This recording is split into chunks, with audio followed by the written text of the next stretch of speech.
Podcast is proudly powered by Battleborn Batteries. Let the power of lithium take you on your journeys across the outdoor world. Battleborn Batteries designs and assembles the industry's top choice for lithium-ion batteries right here in the USA. Reliable, safe, and long-lasting, Battleborn makes for the sustainable and lightweight drop-in replacement for traditional lead-acid batteries. Ready to make the switch to lithium and the switch to green energy? All batteries are in stock now. Shop today at battlebornbatteries.com.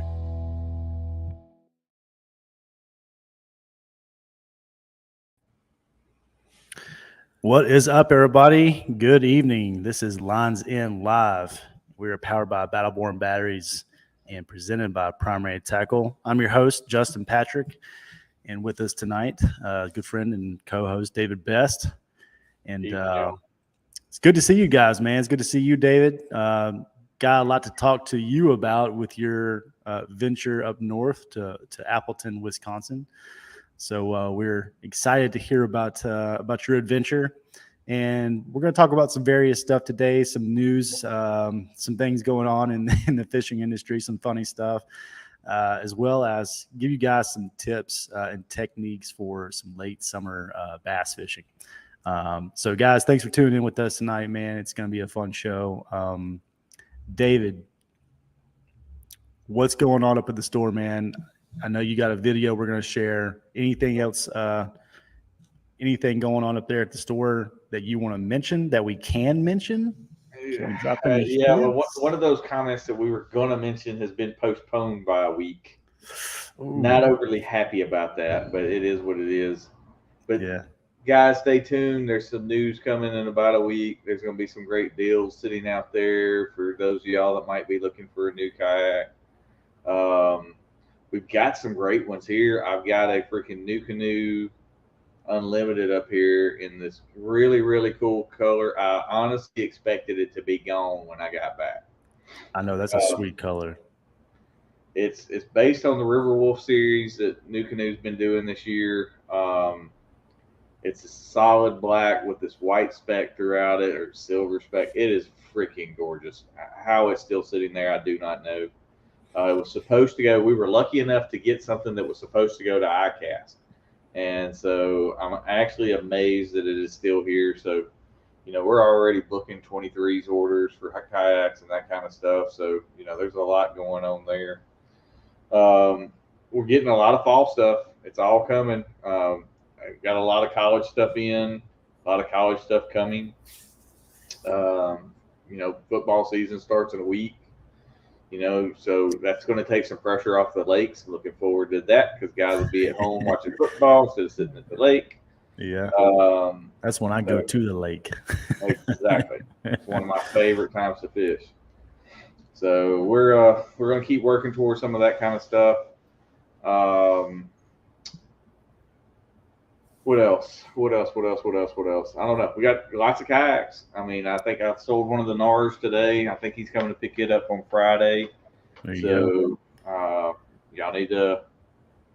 Yes, we have some cushions. We are in good shape. We just got a brand new section of kayak cushions in. So, got some cool colors. So, say Primary Tackle on them, and just a few that are regular kayak cushions ones. So, got some options there for you. And he's making them a little bit more firm, dude. I'm telling you, when I added I'm gonna suggest to get two, one for your seat and one for your back. Man, when I added that one on my back, it made a world of difference. Super comfortable. I actually keep a third one that sits in the seat of my truck because it makes a great cushion in your truck too. Yeah, they're nice. The foam, whatever material is in there, it holds up pretty well. So, Yeah. I'll add to that. I mean, it's pretty little price point for them, but it's worth it. Yeah, For but I sure. mean, you get a cheaper cushion. It gets wet in the wintertime. It's going to freeze. These things aren't going to do that. Yeah. The foam that they use is not. It won't freeze. It won't absorb a bunch of water and freeze on you. Yep. Um, they're great. I mean, you can't beat it. Yep. Well, we got a product of the week from our sponsor, Primary Tackle. So we're going to share that with you guys right now. Hey guys, welcome to this week's product video. Hook clothing. We got all kinds of new stuff in for fall. Some great new colors in the Hook hoodies. But this is one that I'm more excited about than anything. It's the new Next Level pant from Hook. Zippered pockets, quick drying. It's got extra the ability to adjust. So ultra comfortable pant. It'll be a great addition to your kayak apparel. So come out and check these out. Thanks. Yeah, dude, I'm gonna tell you right now, man. When I first saw those pants, I was thinking like, man, those are some good, just kind of all day wears. Yep. Gray on the lake, obviously, is what they're made for. But I like how there's not so much going on with them. They're more just kind of lean. They got an extra pocket there, but dude, you could wear those, to work. You could wear them. You get away with a lot of different, dress apparel with those pants, man. I like them. Yeah, I mean, and they do. They still look somewhat dressy, so you really could get away with that as a work pant. Doesn't have it's like the bottom pockets and that kind of stuff. So I mean, it's not like a cargo pant. So Yeah. it will work. It'll double. I mean, so you could use it for both. Yep. So go and check those out, guys. I can attest a lot of great clothing. A lot of really awesome stuff. Some things that you just don't find in normal stores, like Dillard's and stuff like that. So go and check out SY Wilson Primary. And you guys, y'all have done a lot of work to your websites and stuff. Getting Primary into the SY Wilson page and whatnot. Yeah. You can order right there from the website. Shipped to your door. And new products being added every week. Correct? Yeah. Oh yeah. And still, still a lot of work to do there, but it's getting better by the week. One of those things, because we have a Mississippi person and an Arkansas person sitting on the webcast right now. If you're out of state, when we ship that stuff, you don't pay taxes on it. So that's always a nice little extra ad there. So don't forget about that. I mean, you don't necessarily have to go to the tackle, the Bass Pro around the corner, or go to somewhere else to go get it. I mean, you can still order from us, get it shipped in. One of my buddies, he loves to order online, and he says it's kind of like getting a Christmas package every day. I'm like, well, just order online from me then. So, yeah, man, I'm with him on that. I like coming home to a package on the front door. So I like coming up there and seeing you too, David. But there's something about that little brown box sitting at the front door just says "Welcome home." I get it. Well, got a few people in the comments. What's up, David Walker and Glenn? Sounds like Natural State Eagles in the house. So that's KFL, right? That is KFL. Okay, got some KFLers in here. What's up?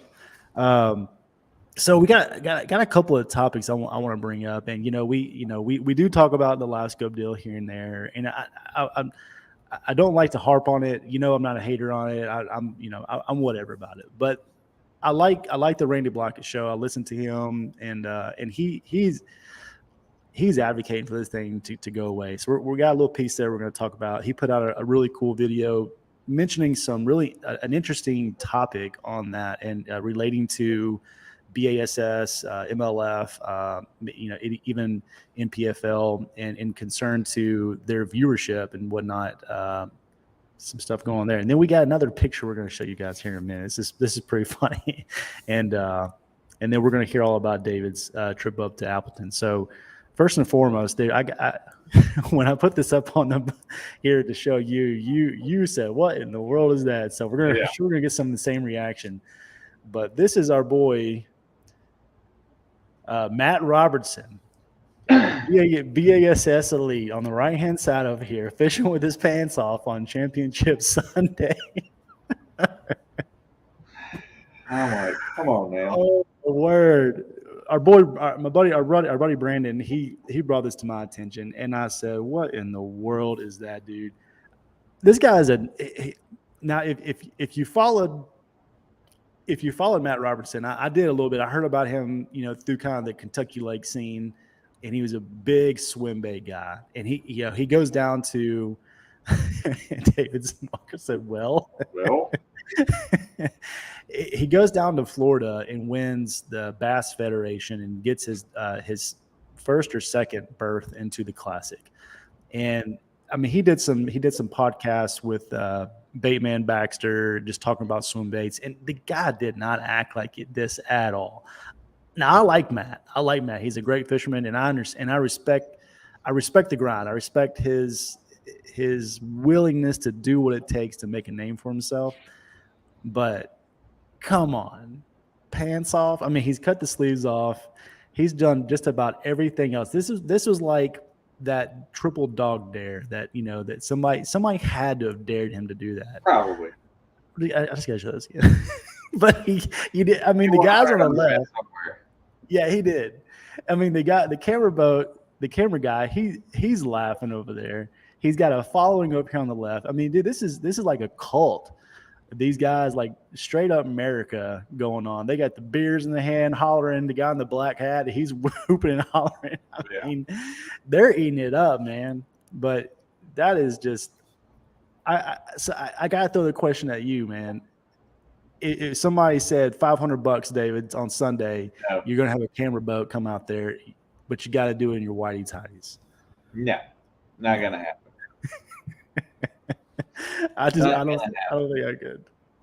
I couldn't do it. I think my mama raised me a little better than that. Yeah. See, my thing is like that I haven't been acting like that. I mean, it's like, okay, Matt, I can see that one. That's a little left fieldish, but it aligns with what you're doing. But man, I mean, the man's got some balls on him. I mean, I can't see the front end, so I don't know how big they are, but he's got a set somewhere in there underneath those tighties. But David Walker, pay me. I will do it. For some reason, David, I believe you probably would. Yeah. Yep.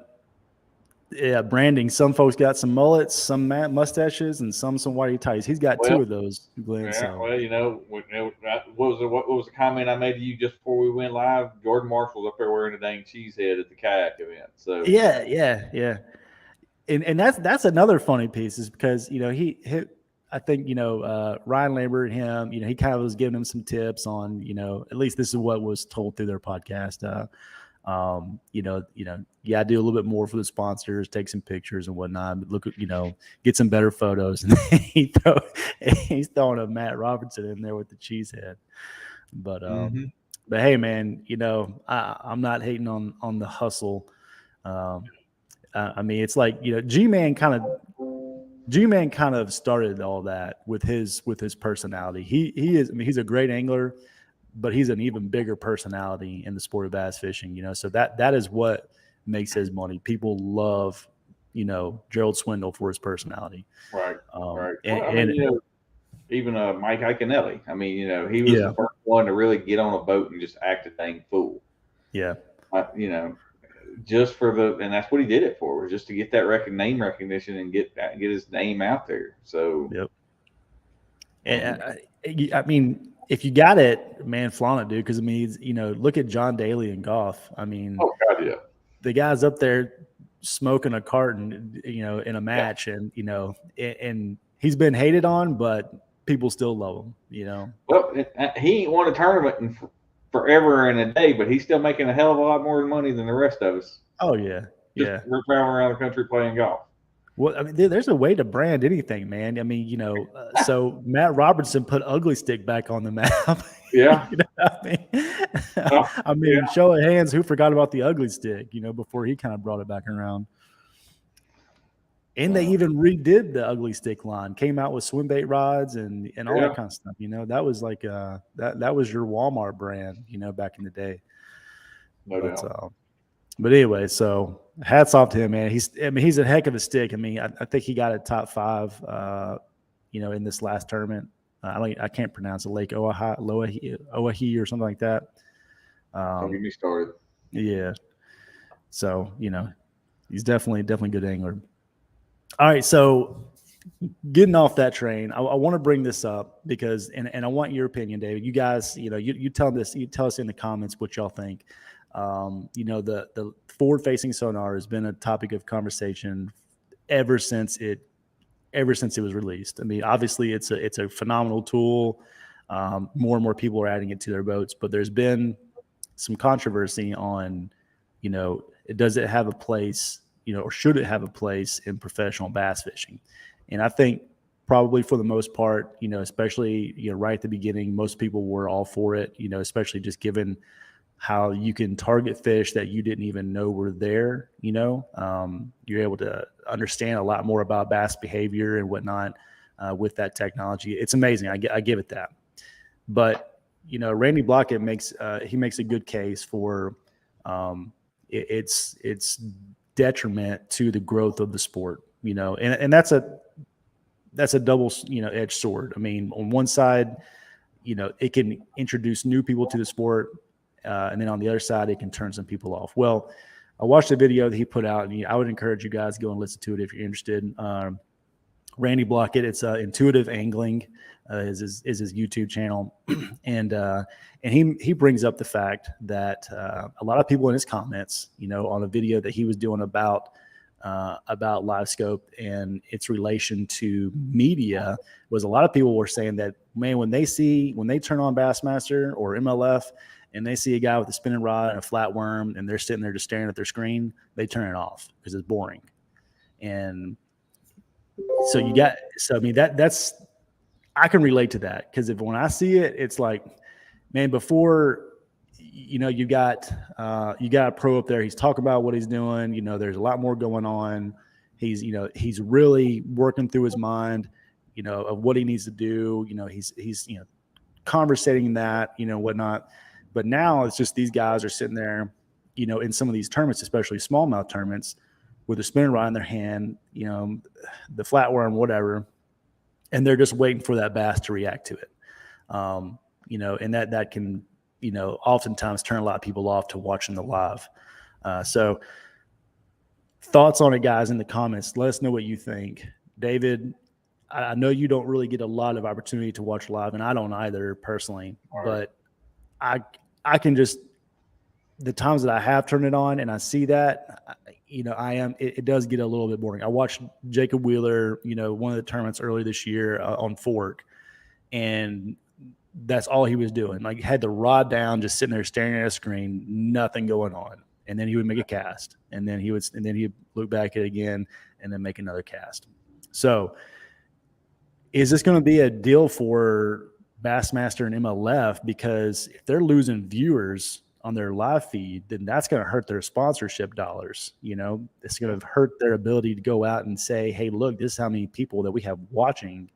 And that's kind of their ticket. To obtain new sponsors. Or is the money coming in from the electronics company is going to offset that enough? I don't know. What's your thoughts, David? So I don't see how that. I don't believe the electronics companies are putting that much money into it that it's going to be. I think eventually it's going to affect them. It might not be an immediate effect. It may take a year before they actually see it. But I just think from a business standpoint, I think eventually that's going to hurt them. Look, my opinion of electronics. I personally, if you took the electronics off of every boat and every freaking kayak in the country and made people fish instinctively, I would be very happy. So, I mean, to me, it takes away a lot of the mystique. maybe not a great example, but my graph after day one in my little hole that I was fishing at Wisconsin was gone.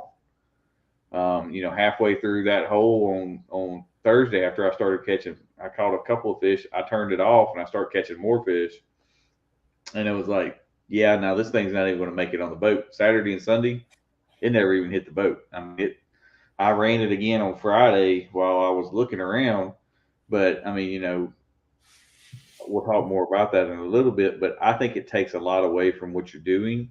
I think it takes a lot of your concentration away if you're fishing, for particularly power fishing the way I like to. Um, and I've seen some anglers over the last 5 years that were really, really good anglers that I think electronics has hurt their fishing. Um, so, I mean, because they spend too much time staring at a screen. Now, for those guys that have learned to use it, it actually gives them a really big advantage. Yeah. And there's no denying that there's some advantages to it. But I just don't like it. But that's just my personal opinion. Yeah. And Yeah. I'm not going to sit and watch it on TV for sure. Yeah, that's I've come when I first put electronics on my first Hobie. I kind of got sucked into it, but man, I just trained myself. I was like, dude, I'm not gonna let this be the determining factor. I'm gonna use it in such a way to tell me what I need to know in the area that I'm in, but I'm not gonna sit here like I would encourage you guys, if you have the fish icon on your graph, turn that off, man, because that is the first thing when you get a Garmin out of the box and you plug it up, it automatically has that little fish icon thing on, and every bit of debris and everything in the water will pop up as a fish, and you're just sitting there like, oh my god, there's a fish, and it's a stick floating in the water or a leaf, Yeah. You gotta use it in such a way that you're disciplined with it, and but his point, same as Ashley's in the comment. And a few others that have been commenting that, it takes away from the experience, and some people, it just regular 2D having anything on their boat, it just takes away from the experience, and I get that. It's like you go into a bar, man, there's, 50 different flavors of beer in there. Everybody's going to get something different. Not everybody's the same. So everybody likes to experience things differently. And I can tell you right now, Ashley is a heck of an angler, and he doesn't use electronics, and he catches them year long. So it's not something that you need, but I really like Randy. Sometimes he can go a little overboard with some of his topics, Occasionally. but on certain stuff like that, that's a good point. And I know what he's doing, don't get me wrong. I know that, he's really trying to advocate and reach some ears with his points, but this is a really good point, that as we move forward with, technology, and no telling what Garmin, Lowrance, Humminbird have already, have already built that they haven't even released yet, the first year that Glasgow came out, they were probably working on that for 5 years, at least. So it'll be interesting to see. I definitely think, it's going to get to a point, where the Pro Series are going to have to decide, and I'm sure they're already looking at the numbers and tracking it, like, is this hurting us? So we shall see. So did you catch any of the Hobie Worlds? Just a little bit, not as much as I would have liked to. That is such an interesting piece. I mean, I know. I followed Jordan, of course, a little bit, some of his posts. Of course, my interest was as much in the dang food as it was in the dang fishing and the fish that they were catching. So, he posted pictures of all his food. I actually got to sit down with Jordan Friday afternoon. I'm sitting in a bar Friday afternoon after I'd fished Friday morning, and was sitting there having lunch, and I hear this gruff voice behind me. Dang, they'll let any of them Tennessee guys up in here. Around there's freaking Jordan and his buddy with him, and it was, so they sat down and we sat there at the edge of the river, just kind of watching other guys fishing, and enjoying the scenery, and it was just fun. I mean, but yeah, I got to talk to him a lot about it, and him over there fishing for dang perch and pike and everything else, which we caught a bunch of pike this week up there, so it was fun. I heard that there was a little bit of skinny dipping going on during one of the practice days, I wouldn't be surprised knowing them. and I think he was one of them. He probably was. He Yeah. did mention that to me, but I wouldn't be surprised. Yeah. Well, it is an interesting thing, man. They haven't been able to do it for the past couple of years because of COVID and whatnot, but it's awesome to see it back, taking place again. I know that has been that's kind of like a sleeper deal that not everybody knows about until you hear about it. Then it's like, what is that and how do I qualify for it? And there's not very many avenues, to qualify for it. I know that the Ike Foundation tournament that's coming up this, at some point in time, the second half of the year, that is one avenue that you can qualify for that. But the only other one I'm aware of is through the Hobie BOS series. Yeah. So back when they were just doing the single Hobie event on Kentucky Lake, man, that was 100, 150 anglers out there. That was what you were fishing for. First place, great. The paycheck, great. But it was Hobie Worlds because, first place was a paid trip to wherever they were going. Second place, kind of had to grind it out a little bit, get your own money. Well, I think they paid no, you qualified, but you had to pay for your own way to get over there, but the community always jumped in. Everybody that qualified, never wasn't able to make it as far as I know. So, but I've heard though that it's supposed to be coming back. It's supposed to be making its rounds to the States, maybe here in the next couple of years. And I think somebody was saying a Gunnersville, maybe a Fork, something like that, man. So that'd be so awesome. But so we shall see. All right, so let's talk about your trip, man. You touched on it a little bit. Definitely saw some of the pictures that looked like you were enjoying the food. But man, let's jump into the body of water that you're on. I'm gonna pull up. You can start talking about it, but I'm gonna pull up the map of it and take a look at it because it's a really interesting, bodies of water. It is, and I mean, and it was kind of wild, and I thought I had done enough research, but I wasn't even close. Once I got there and kind of started seeing some of the bodies of water, it was crazy how diverse a place that is. I mean, everything from little shallow riffles to locks and dams on the Fox River, and we had two different river systems that we were fishing. You could fish the Fox or you could fish the Wolf. The Fox was a more rocky. It had some green grass and stuff in it, but less. A lot of like little dams and falls areas that that you had to kind of stay off of a little bit, but and that they've revolved around Appleton. So we had a section north of Appleton and a section south of Appleton that we could fish, and so those were neat. I caught some fish in those areas. I went as far south as Berlin, and I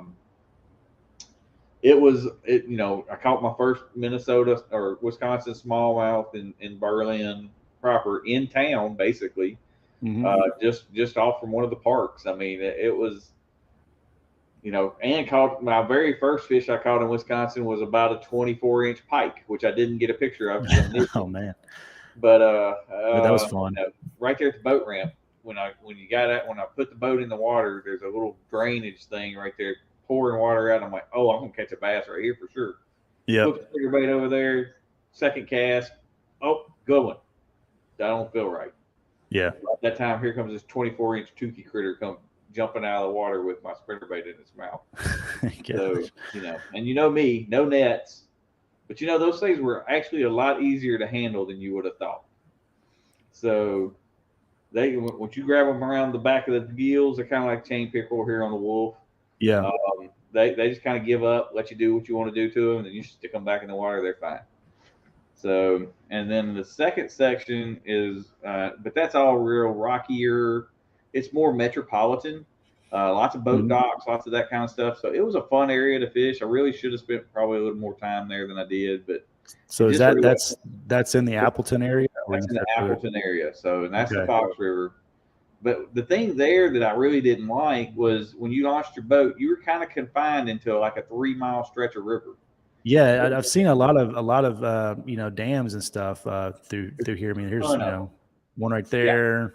Yeah. You got tons of those little dams all up and down it, and the little locks and stuff. And so you would have these shallow, really heavy current riffle areas and stuff but you couldn't get within 500 feet of those dams either. So that was a no-no. But it gave you lots of little current areas and current breaks that you could go to.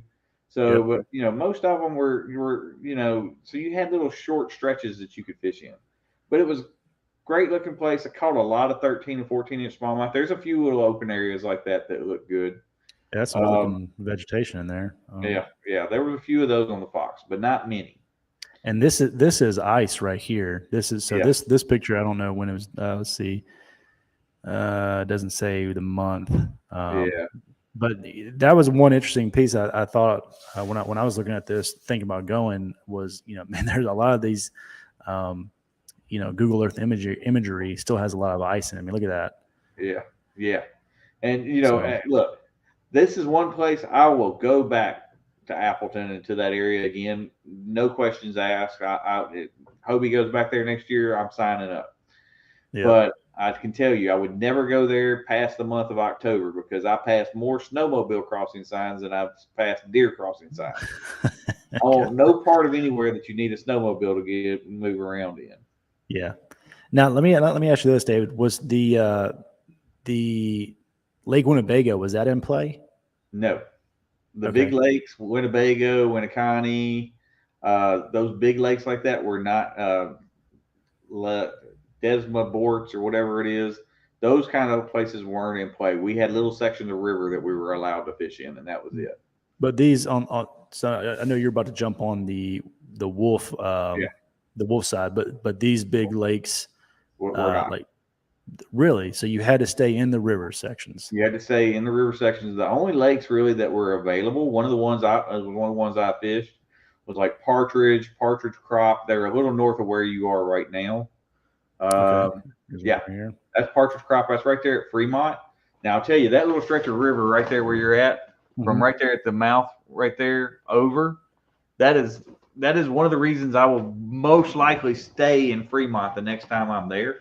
That is just a series of bars and restaurants right there that goes along the river, all overlooking the river. The bars and restaurants is what you do. Yeah. So I hung out at several of those during the course of the week. There's one particular one, which for those of y'all that saw my social media pictures and stuff, right at the very end, at the mouth of Partridge Lake right there, there's a place called the Naughty Turtle. How did I guess that? I looked at this, I said, if he's about to say one place, it's going to be the Naughty Turtle. It is. So, but that was the place that had the Reuben dog. They called it a Reuben dog, and it's on a hot dog bun. It's a Reuben sandwich with a Nathan's hot dog on top of it, sauerkraut over the top of that, and Thousand Island dressing on it. Oh man, absolutely freaking incredible! Wow, that sounds awesome. And look at I'm guessing there's probably some kind of back porch or something. Maybe right here, some tables and stuff. Right there at the bar. Wow, that's awesome, dude. So it was fun. I mean, there was one little smallmouth place right there on the river close to the boat ramp that I pulled up to on Thursday morning. Was it Thursday morning? Yes, Thursday morning. And caught a 14, a 15, and 16-inch smallmouth. And it's really somewhere I'd planned on going every afternoon. Mm-hmm. The plan was Saturday I'd go fish my largemouth, 10 o'clock leave, go try to catch a couple of bigger smallmouth if I could, and then go to the Naughty Turtle and have a beer before I went back to the hotel. But it just really didn't work out that way because you know how hard-headed I get sometimes. And the bit disappointing part of all this is I really felt like I had the capability of winning this tournament, out of that area. And it's one of those things that you hear me talk about it all the time. You can't get stuck in your head. And I got it stuck in my head. And I didn't realize what was going wrong until Sunday. So I am definitely hard-headed, Seth. You're correct. I caught some really good fish on Thursday afternoon. I told Justin I felt like I had a good chance at the top 5 at this event. I pulled in and in 20 minutes had 2 18s, a 17, 2 16s. I was like, this is a good area. Friday morning, I went back in there again, went a little further back in the lake, caught a 16 and an 18 in a different area. I was like, yeah, I get this is I can win back here. And what I didn't realize, because the area, it was one of the last areas you were just about to show on that map. Okay, It's called Lake Cinco. I guess Cinco. It's either Cinco or Cinco, something like that. Anyway, but when you get in there, it is nothing but a big bowl.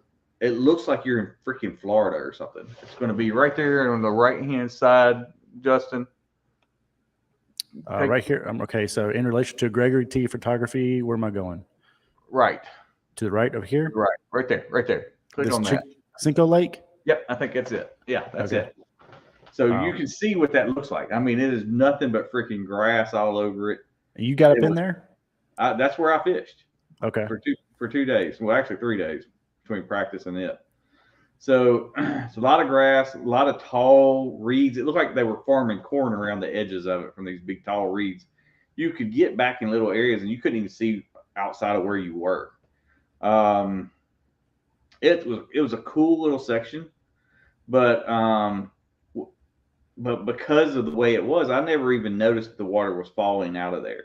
So by Saturday, my fish were pulling out, and I still didn't realize it because all I caught was smaller fish. But I fished it when it was sunny, and in my head, I said, okay, it's rainy and cloudy this morning. I'm catching smaller ones, but as soon as the sun comes out, I'm going to catch some bigger ones.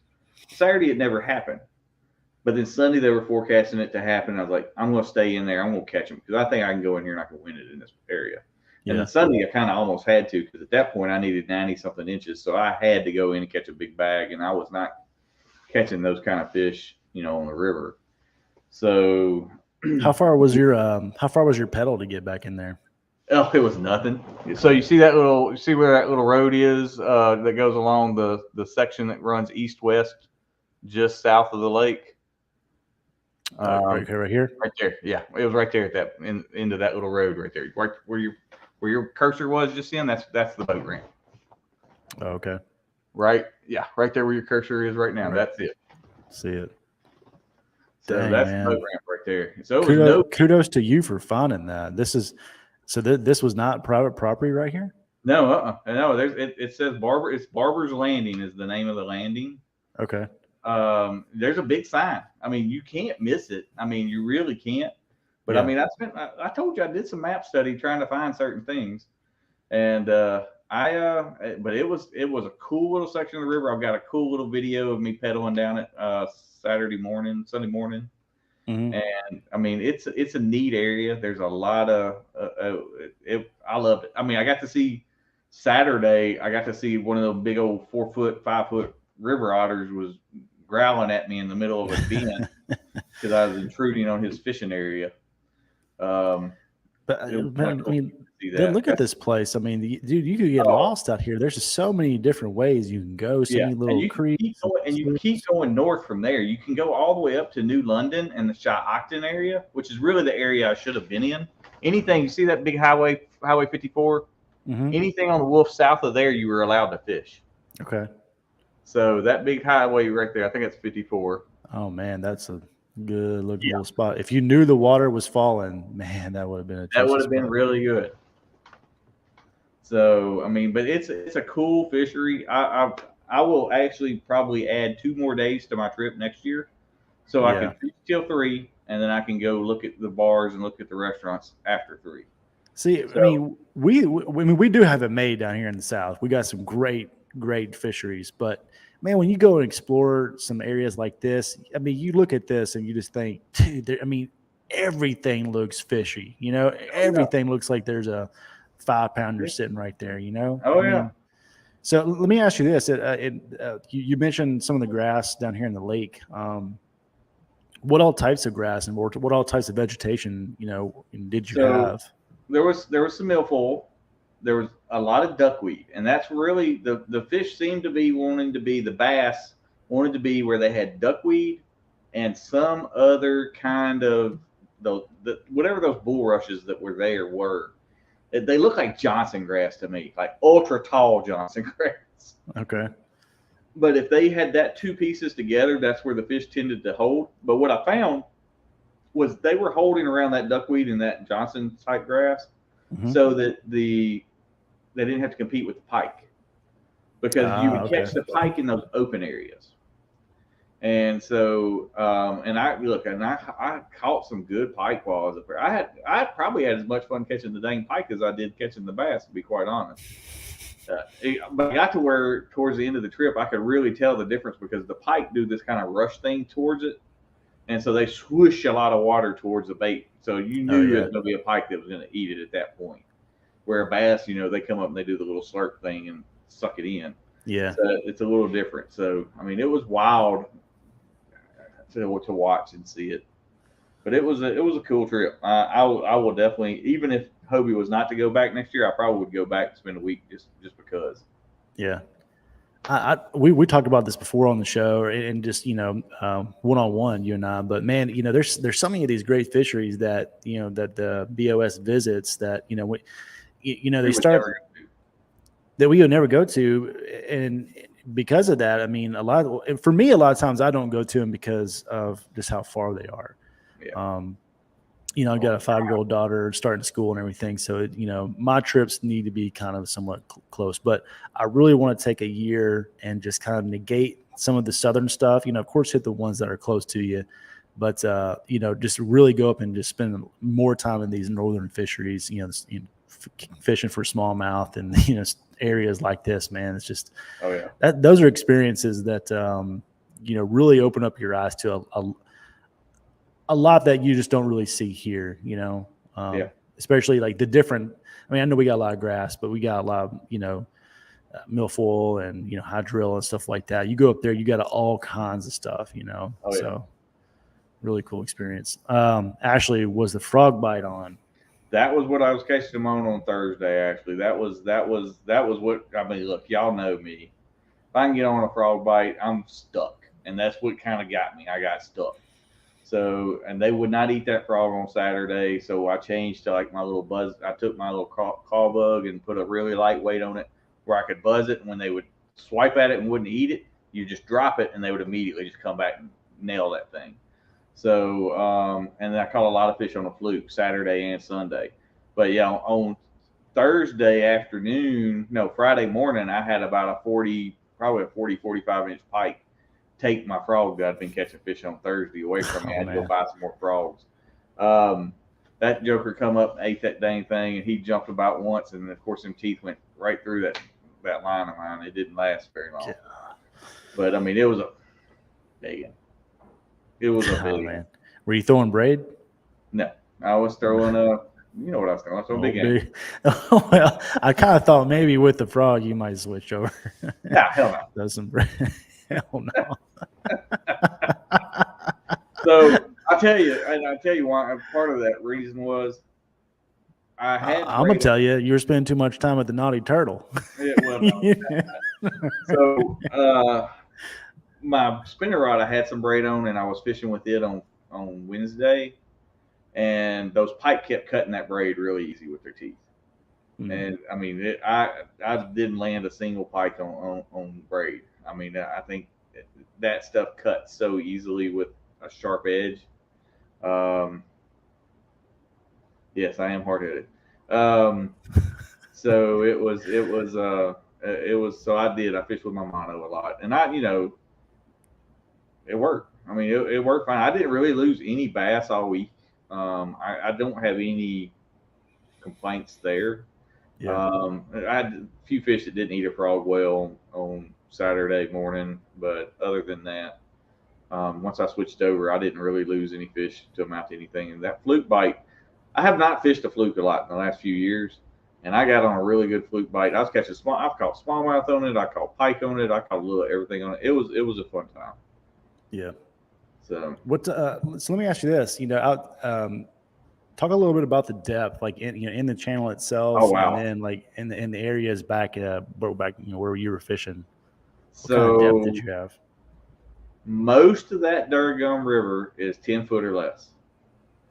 most everything I fished. Now on the Fox, there was some stuff that was a little deeper, that 15-foot range. But once you got on the southern end of the Fox, it was all 10-foot or less. A lot of shallow water. I mean, my wheelhouse. I loved it. I mean, it was right up my alley. This is what I like to do. Caught a lot of fish on spinnerbait. I caught a ton of fish. There was not a single boat ramp I left out of that I didn't catch fish out of. I mean, it wasn't even hard. Lots of 12 to 14-inch smallmouth. Lots of largemouth, and when you got in those weedier areas, lots of pike. I mean, it was fun. I just enjoyed every minute of being up there. So Calvin D, Yep. haven't heard much about him before, but he took the win. And what I find is pretty awesome and just a testament to her angling abilities. Oh yeah, Christine comes straight out of Sweden, comes down and takes second place. I was looking for the measurements, what won it here. Like one. I don't remember the numbers either, dude. I thought they had the link to Attorney X on the Hobie BOS site for that event. Okay, here we go. That's day one. Should be here, I can look it up this way. Yeah, you probably found it. But it was, day two was a lot harder on everybody than day one was.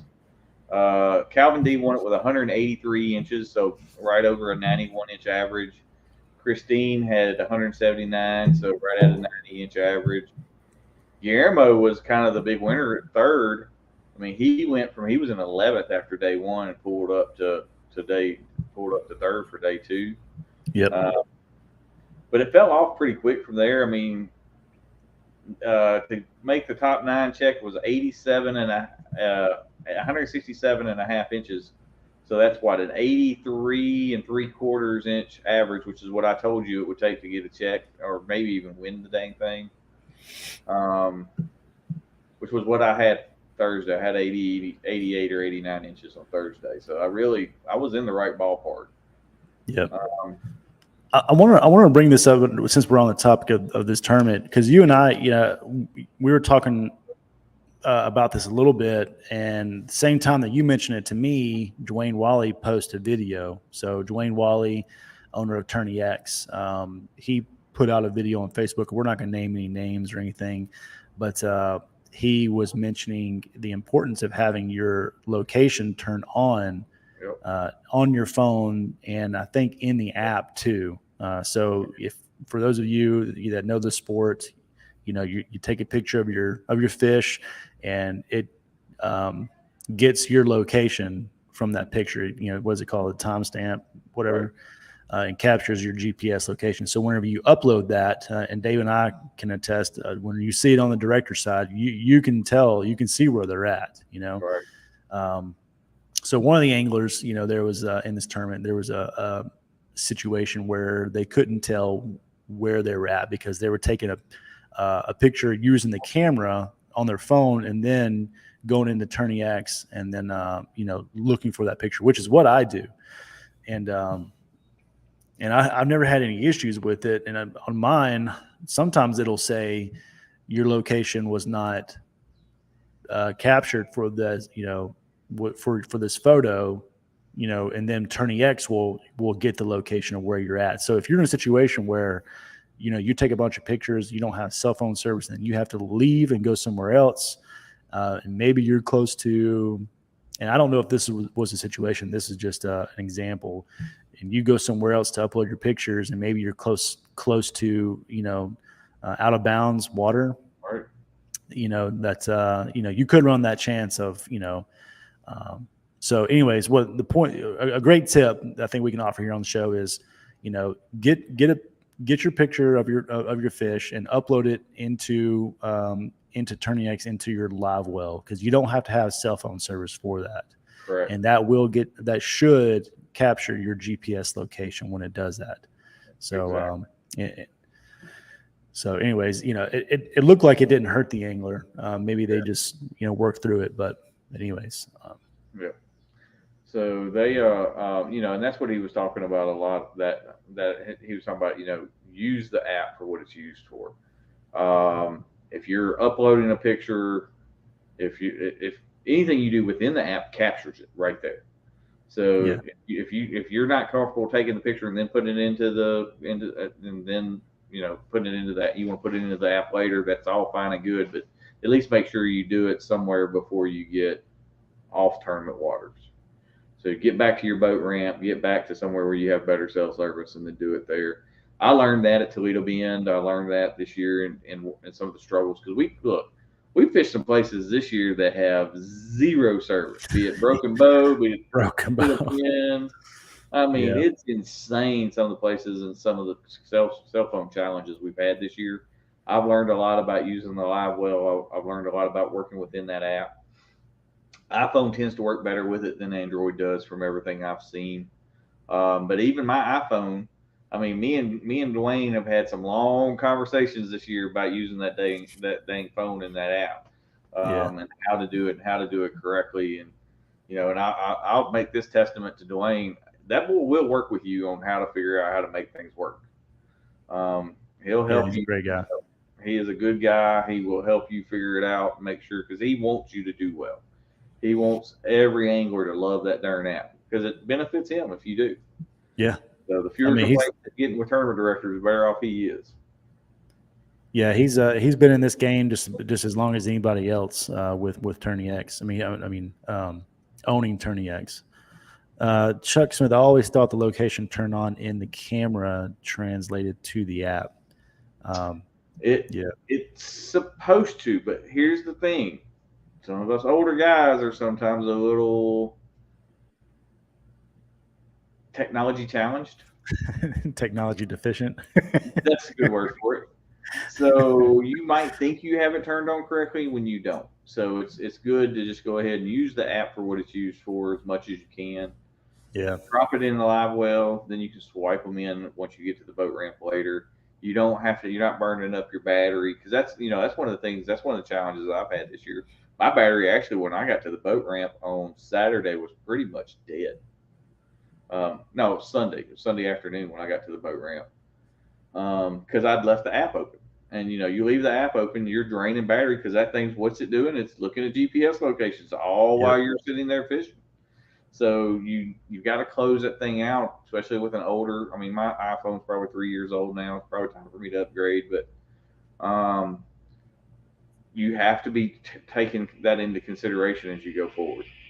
Yeah, and if you have your phone like set on any kind of power saving mode or something like that, that can potentially turn off your. I don't know for sure, but I'm saying it's possible that could turn off your location, because any kind of application in your phone that is constantly working, if you turn it on that power saving mode, it's there is a potential that it could turn that off, and that can mess you up. Now I'm a big I don't like having my location turned on when I'm outside of fishing. I know some people track people's phones and stuff, husbands and wives, parents and kids and stuff.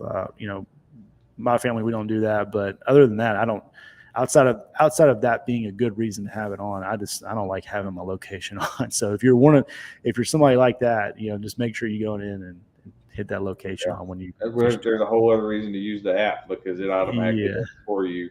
Yeah. So if you forgot and didn't have it turned on that day for whatever reason, Right. at least it's there.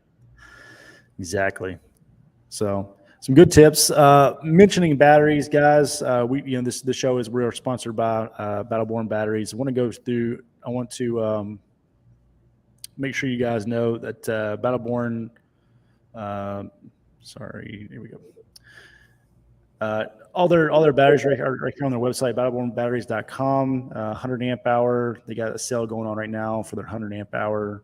They got a lot of great batteries for all of your marine and RV needs. If you're running a 24 volt system like the Newport vessels, they have the 50 amp hour 24 volt battery. And of course, if you're running kind of 12 volt systems, be it the Motor Guide XI3 or any other kind of trolling motor battery, 50 amp hour, as well as a 75 amp hour.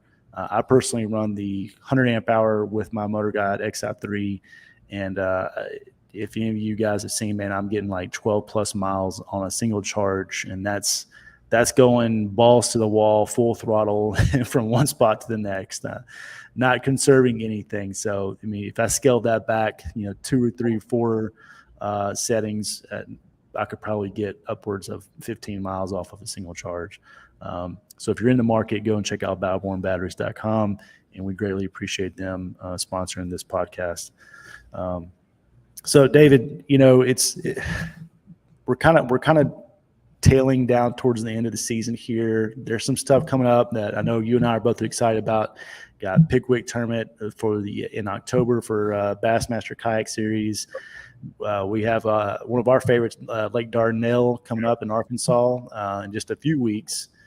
And this weekend, myself, Chuck in the comments, Ashley had to back out, but quite a few of us are going out to Chickamauga for the Tennessee Bass Nation Championship. That'll be taking place Saturday and Sunday, so I'm excited about that. But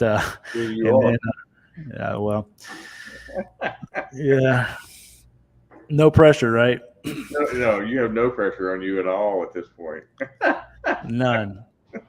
The way I look at it is, hey, I won. I beat it one weekend. So if I get beat this weekend, okay, then we're tied. There you go.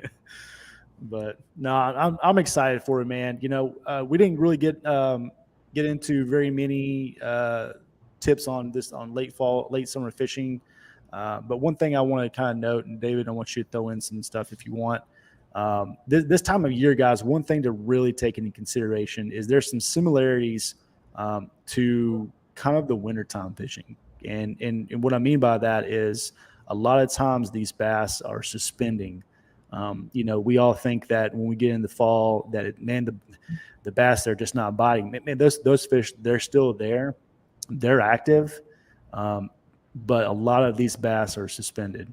You can still catch them around. You're going to catch them around grass right now. You can still catch some offshore.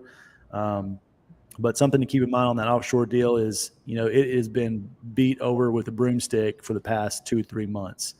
So, these fish are getting really educated on baits. They're pressured. And, a lot of these fish, they kind of get lockjawed to some of these lures, and then they start, spreading out. If you are in lake like Pickwick where there's grass, if it starts topping out, that's when that frog bite's going to really start turning on, and the punching bite is going to turn on. Yep. So there's some good options there. But if I had to give one tip right now, personally, it is don't get too concerned with don't worry so much about baits. Put up downsize a little bit. They are starting to get keyed in on that smaller bait and cover a lot of water. But you got to be around that bait. That is the number one most important thing right now. Is you got to be around that bait, or you're going to have a really difficult time. The only other thing is that I'll throw out, and I'll throw it to David, is look for those shade lines. Right now we're starting to get some a little bit cooler days, but bass are always looking to get up in some shade. That's a comfort zone for them. So lay downs, overhanging brush, stuff like that. That's some good places to look to get some good bites. Totally agree. I think of bass this time of year as being very pelagic. I think of them being more like a saltwater fish because they're doing a lot of chasing. So you're talking about the smaller bait fish, that 2 to 3 inch size. That's what they're looking for. They're looking for those big groups of those small juvenile shad that don't quite understand what the heck's going on yet, and that are easy meals or easy targets. I mean, this time of year is one of those time of year. We're coming up on it hard when I love to stick a little popper type style topwater in my hand and become Trent and just be cruising. Going down a bank, going around looking, and I'm looking for where the bait fish are. I'm looking for splashes. That's how I caught a lot of my fish at Wisconsin. My best 2 fish on Sunday morning, I heard them. I heard them. I looked around and I saw where they were, spun the boat around, went over, threw that fluke over there in that area, and 15 and a half and a 17 and back-to-back casts. They were in a little protected area, and they were just in there eating shad. So I mean, you gotta just keep your eyes and ears peeled, be listening, be using your eyes. I mean, y'all hear me preach about that. Even when you're fishing grass, I mean, I found a lot of the grass areas that were really good because I could hear the brim popping in those areas. Yep. And when you hear those brim popping in an area, guess what? There's gonna be bass somewhere around there. So use your eyes, use your ears, keep that boat moving. When you catch a fish, settle in, look around, and then you ain't catching any more fish. Get the boat moving again. Let's go find some more. Yep. Look for active ones this time of year. It's what I love to do. Yep. Some of my best numbers are this time of year. Fish are still there. You just gotta. They're just they're a little bit different right now. So you just gotta find the way to. You gotta find them and then find out how to catch them. There you go. But all right, guys, we're gonna cut it off with that. Thank you all for tuning in tonight. It's good seeing you all. Good all hearing from you in the comments. Enjoy the conversation tonight with you, David, and we will catch you all guys next time. Y'all take care. Thank you.